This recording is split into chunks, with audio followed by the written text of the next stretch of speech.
northeastern Illinois, east central Cook County, and northeastern Illinois until 11:15 p.m.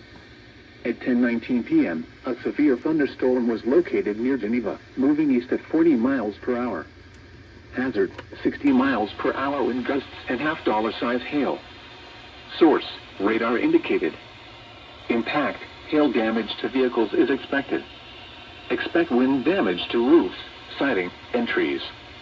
Locations impacted include Chicago, Cicero, Berwyn, Wheaton, Oak Park, Elmhurst, Lombard, Bartlett, O'Hare Airport, Carroll Stream, Hanover Park, Park Ridge, Addison, Glendale Heights, Elk Grove Village, St. Charles, West Town, Austin, Lincoln Park, Chicago Loop, Lakeview, Irving Park, South Lawndale, Bridgeport, and West Ridge.